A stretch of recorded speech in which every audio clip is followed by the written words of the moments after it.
নওগাঁ ও জামালপুর থেকে কোরবানি পশুর হাটের খবর জানাতে সরাসরি যুক্ত হচ্ছেন সহকর্মী কাজী কামাল হোসেন ও রিয়াদ হাসান। শুরুতেই যাচ্ছি নওগাঁয়।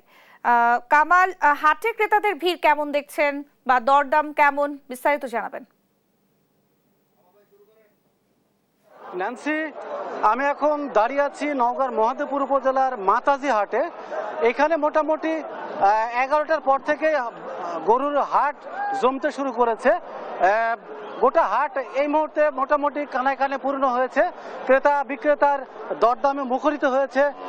ক্রেতারা চাচ্ছেন কিছুটা স্বাদ এবং সাধ্যের মধ্যে থেকে গরু কিনতে এবং তাদের কুরবানির শখের কুরবানির পশু কিনতে।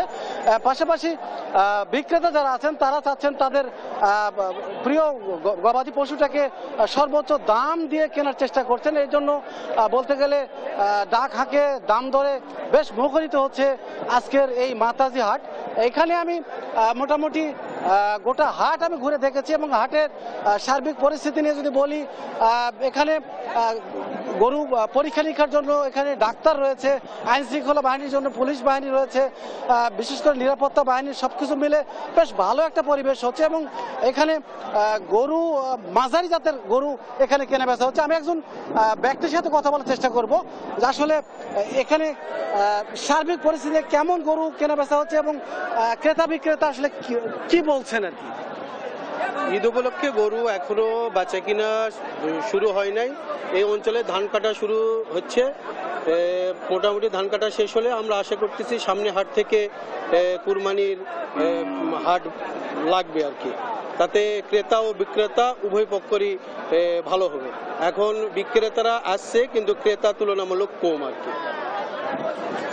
নান্সি, শুনছিলেন ক্রেতা বিক্রেতার অভিব্যক্তি যে আসলে এখনো বিক্রি সেবা অর্থে জমে ওঠেনি।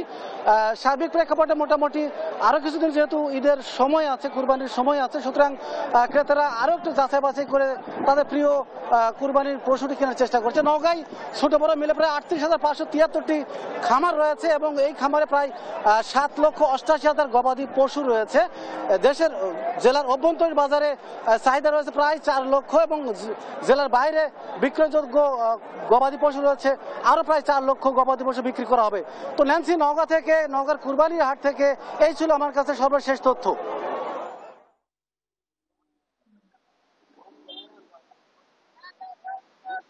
জি, যেমনটি বলছিলেন যে আসলে জামালপুরেও কিন্তু এখন আমরা যেটি দেখছি যে এই যে পশু হাটগুলোতে খামারিরা তাদের যে পশু যেটি লালন পালন করছিল সেটি মূলত তারা হাটে নিয়ে আসছে এবং হাটে কিন্তু এখন আমরা দেখেছি যে প্রচুর পরিমাণে আমরা ভিড় লক্ষ্য করেছি। যদি আপনাদেরকে একটু দেখাই তাহলে দেখবেন যে এই যে আমি যে বাজারটিতে রয়েছি মূলত এই হাটটি জামালপুরের ঐতিহ্যবাহী একটি সানন্দবাড়ি হাট। এই হাটটিতে আমরা শতবর্ষী একটি হাট। এই হাটটি কিন্তু প্রচুর পরিমাণে বিভিন্ন ধরনের পশু আমরা দেখেছি। বিশেষ করে গরুর কথা যদি বলি, এখানে আমরা দেখেছি যে 40-50 হাজার থেকে শুরু করে 2 লাখ 3 লক্ষ টাকার পর্যন্ত গরু কিন্তু আমরা এই বাজারটিতে দেখতে পেরেছি।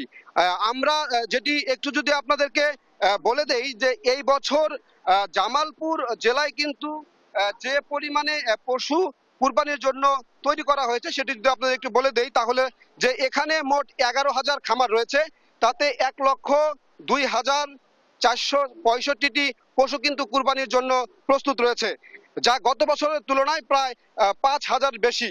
আর যেখানে আমরা দেখেছি যে গরু প্রস্তুত রয়েছে 47,000, মহিষ রয়েছে 1,000 এবং জামালপুরে কুরবানির জন্য যে চাহিদা রয়েছে সেটি 55,000 চাহিদা রয়েছে। বাকি যে গরুগুলো রয়েছে সেগুলো মূলত বিভিন্ন জেলায় কিন্তু বিক্রির জন্য পাঠানো হবে। আমরা একটু কথা বলতে চাইবো যে আমরা যে হাটটিতে রয়েছি এই হাটের ইজারাদার রয়েছে যিনি, আমরা একটু কথা বলতে চাইবো। এই যে হাটটি রয়েছে এবং এখানে দূর দূরান্ত থেকে যে ক্রেতারা আসেন তাদের জন্য আপনারা কোন কোন সুযোগ সুবিধাগুলো রেখেছেন? বিসমিল্লাহির রহমানির রহিম।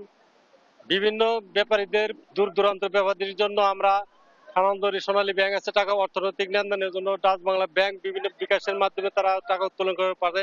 এটা একটা সুবিধা। রাস্তাঘাট গাড়ি চলাচলের জন্য কোনো সমস্যা নাই এবং ব্যাপারী পত্রদের টাকা পয়সার 100% নিরাপত্তা। এই জায়গায় কেউ কোনো চালাকি চতুরালি করে তাদেরকে ঠকাতে পারবে না। এই বিষয়ে আমরা তাদেরকে এবং তাদের দূর দূরান্তের ব্যাপারীদের মানে আসিল যেটারে বলে রসিদের টাকা পয়সা আমরা কিছুটা কনসিডার করি। এবং তাদের থাকা খাওয়ার সুব্যবস্থা আছে ইনশাল্লাহ। জি, এই যে আসলে যেটি শুনছিলেন যে মূলত এই বাজারটিতে যারা ইজারাদার রয়েছে তারাও আন্তরিক, এবং এই বাজারটিতে মূলত এই জেলার যে খামারিগুলো রয়েছে তারা মূলত কোন রকম ফিড অথবা ইনজেকশন অথবা শুধুমাত্র আমরা যদি দেখেছি যে প্রাকৃতিক খাবার খাওয়াই কিন্তু এই পশুগুলোকে তারা বড় করেছে। এবং আমি একটু বলে দেই যে আমরা কথা বলেছি জামালপুর জেলা পশু অফিসে আমরা কথা বলেছিলাম, তারা যেটি বলেছেন তারা কিন্তু সব সময় এই খামারিদের পাশে থেকেছেন এবং বিভিন্ন সময় বিভিন্ন পরামর্শ দিয়েছেন। এই ছিল মূলত জামালপুর থেকে পশু হাটের সর্বশেষ খবর। রিয়াদ, আপনাকে ধন্যবাদ। সে সঙ্গে কামাল, আপনাকেও ধন্যবাদ জানাচ্ছি। দর্শক, নওগাঁ এবং জামালপুর থেকে আমাদের সঙ্গে যুক্ত হয়েছিলেন সহকর্মীরা।